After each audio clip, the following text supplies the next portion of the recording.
Good morning, everyone. This is Don V with Truth Be Told, and we have a couple interesting reports I'd like to bring before you. I had talked about yesterday about Joe Biden saying the Republicans were accusing the Democrats of drinking children's blood. Could that possibly be that the DS, the Black Hats, are trying to get ahead of a story or a news report that's going to be coming out? Well, I don't know, but let's take a look at some interesting facts here. Oh, before we move to that, please remember to subscribe. Over 90% of the people who watch my videos are not subscribers. Only takes a moment. It's completely free, and it really helps me out. Appreciate it. Okay, without ado. Okay, it says on State of the Nation, McAfee's Deadman switch has apparently been flipped. Posted by Centipede National Staff. The following bread was dropped on 4channel, where Anon claims offshore servers are currently being set up where data from the Deadman switch will be duplicated and will be spread throughout the networks, eventually being made public. The files are 31 terabytes in size. The link referenced in the image below seems to be legit. The contract name is called Epstein, and you can see it on Etherscan, a block explorer for Ethereum. For all we know, this could be a major LARP, but we'll keep our eyes peeled. Screen caps, and you can see right here. Here it is, right here. And it says it is permanently recorded on the blockchain when it's uploaded. That's how John is going to do it. They can take down the entire Ethereum blockchain. John knows this, so he's using it for the Deadman switch file. Buckle up. In the OG Leaf bread baker, this is my last bread for tonight. Good luck. Dig deep. Rest in Pooh Hammocks, John. Code Monkey chimes in. McAfee will have surely utilized the blockchain's immutability attribute to activate his Deadman switch. Look carefully through the BTC's OP return transactions in the next few days, and also the equivalent type of transaction on the other crypto coins. In the following video, Vice interviewed John McAfee, who goes on to explain how Hillary Clinton blocked him from gaining entry into the American embassy in Belize. He goes on to say that he's donated laptops with spyware preloaded in Belize government secretaries and used it to extract data. He says his laptops helped him discover the Minister of National Defense was the largest trafficker in all of Central America. Yeah, let's go ahead and play this. Attention, because really, that's all that matters to me. Did you think Trump was going to be president? Yes, I hoped he was, actually, because the alternative was not very palatable to me.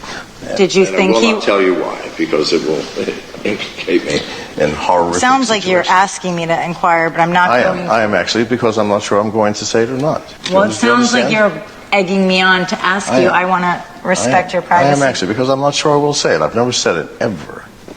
Well, if you want me to... Not in 6 years since I left Belize have I ever stated why.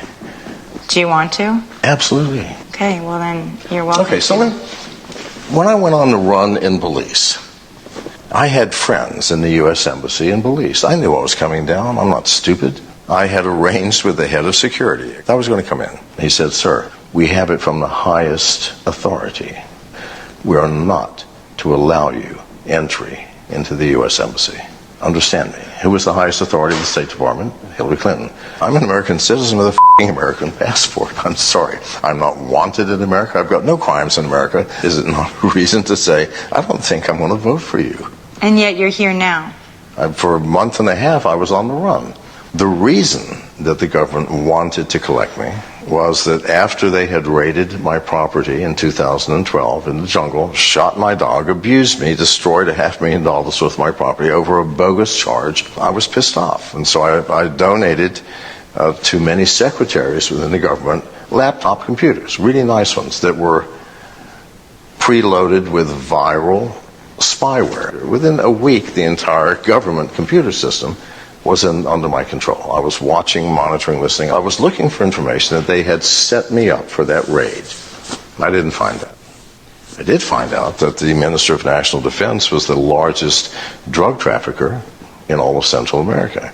And the Minister of Immigration, the largest human trafficker. We don't want to get killed by them either, so we're probably not going to That's fine, that's fine. It was getting a little hot in John McAfee's compound, so we decided to step outside. Cheers.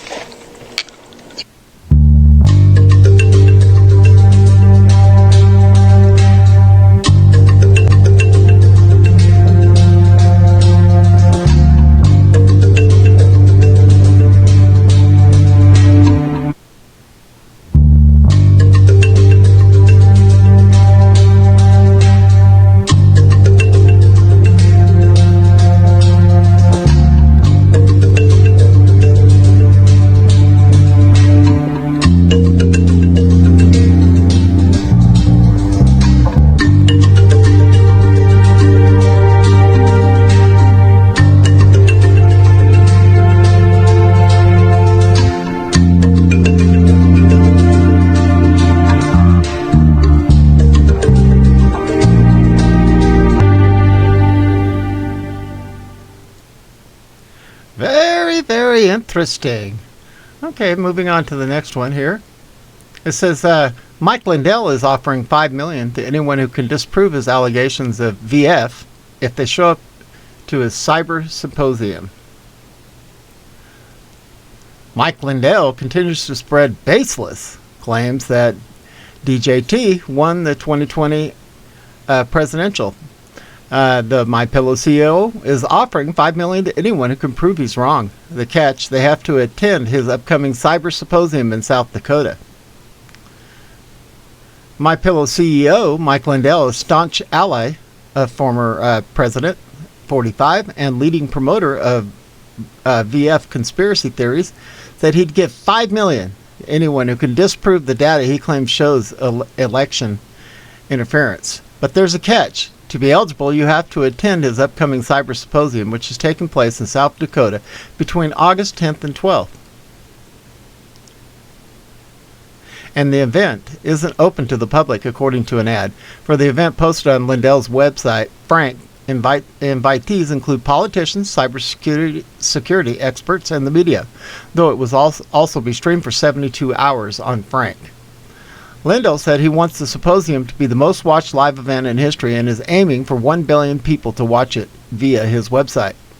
Salon Zachary Patrizzo reported. He has reserved 800 rooms for the event, but a few officials have said they will attend. Of course they won't.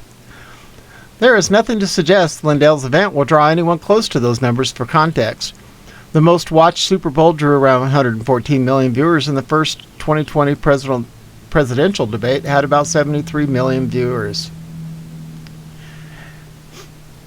At the event, Mike will reveal the cyber data and the packet captures from November 2020.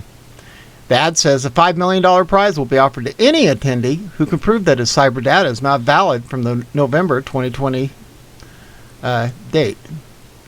Lindell told Steve Bannon on his podcast, War Room, Pandemic Monday, that he has 37 terabytes of information related to VF, Salon reported. Kevin Skoglund, president and chief technologist of Citizens for Better Elections, told the Dispatch that Lindell's data theory is technically incoherent and wrong in several ways. According to Skoglund, Lindell claims that his team of anonymous experts collected internet traffic from foreign computers that infiltrated U.S. VSs. An extraordinary claim needs extraordinary evidence, Skoglund said to the Dispatch, and they prove little evidence at all. I bet he's never seen a bit of it. Lindell, who said in April that he still spoke to 45 about once a month, has repeatedly supported the former president's debunked claims. Debunked, challenging the integrity of the 2020. This has led to Lindell being blocked from Twitter and sued by voting machine company Dominion for $1.3 billion for saying the company switched votes from the Trump to Biden. MyPillow's products have also been pulled by retailers, and Lindell said he's received death threats too. This isn't the first time Lindell has held an event to spout his VF theories. He has also held so-called Frank Rally at the Corn Palace in South Dakota in May to celebrate the launch of the site, which features videos and articles, many by right-wing conspiracy theorists that largely focus on BF. You know, it's kind of interesting. You know, anything they don't want you talking about, when they have good info on it, it becomes a conspiracy theory. All right, moving on. It says FEMA and the FCC plan nationwide emergency tests for August 11th. Test messages will be sent to TVs and radios along with select cell phones that have opted in to receive test messages.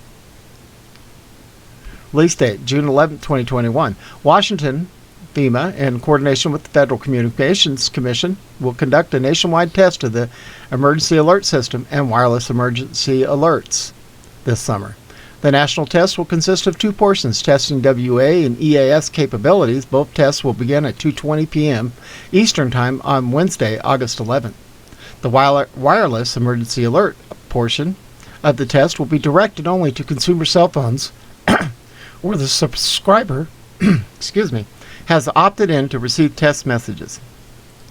This will be the second nationwide WEA test, but the first nationwide WEA test on consumer opt-in basis. The test message will display in either English or Spanish, depending on the language settings of the wireless handset.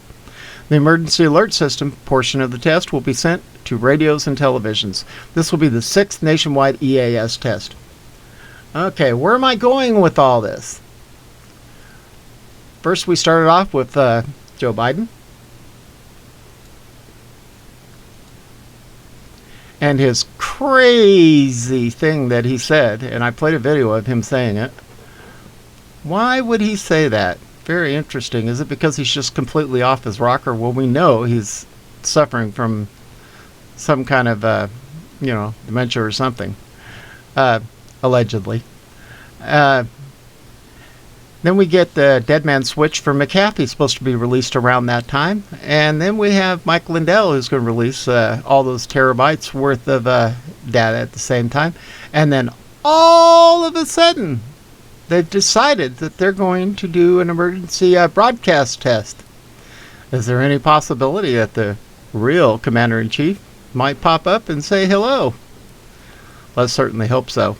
I'm not putting any dates on anything, but I think there's some awful interesting information here, and we see a lot of really positive things happening in the future. At any rate, this is Don V with Truth Be Told, and we are out of here.